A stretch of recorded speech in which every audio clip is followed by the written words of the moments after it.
தமிழ்நாட்டில் அற்பமாக பார்க்கப்படும் பனைமரம் 840 வகையான பயன்பாட்டை தருவதாக நாம் தமிழர் கட்சியின் தலைமை ஒருங்கிணைப்பாளர் சீமான் தெரிவித்துள்ளார்.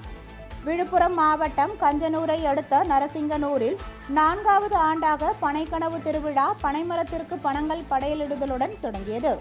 இந்நிகழ்ச்சியில் கலந்து கொண்டு பேசிய நாம் தமிழர் கட்சியின் தலைமை ஒருங்கிணைப்பாளர் சீமான், பனையை அற்ப உயிராக பார்க்கும் வழக்கம் உள்ளது எனவும், ஆனால் தமிழ்நாட்டின் தேசிய மரமே பனைதான் என்றும் தெரிவித்தார்.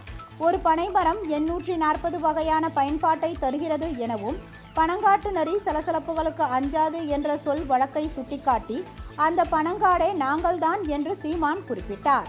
பனை ஏறுவது ஒரு தொழிலாக பார்ப்பது தவறு என்ற சீமான், வேளாண்மை எப்படி பாரம்பரிய தொழிலோ அதேபோல் பனைத்தை தொழிலும் பாரம்பரியம்தான் என்றார்.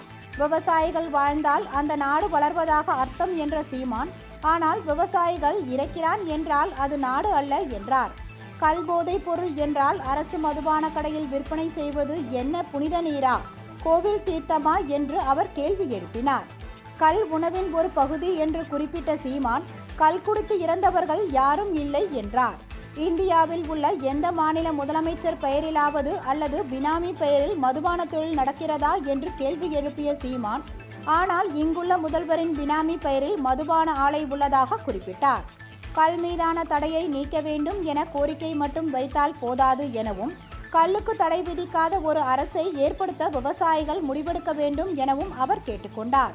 பனை தமிழர்களுடைய அடையாளம் என்ற சீமான், பனங்காடுகளை வளர்க்க வேண்டும், பனை ஏரிகளின் உரிமை போர் வெல்ல வேண்டும் என்றார்.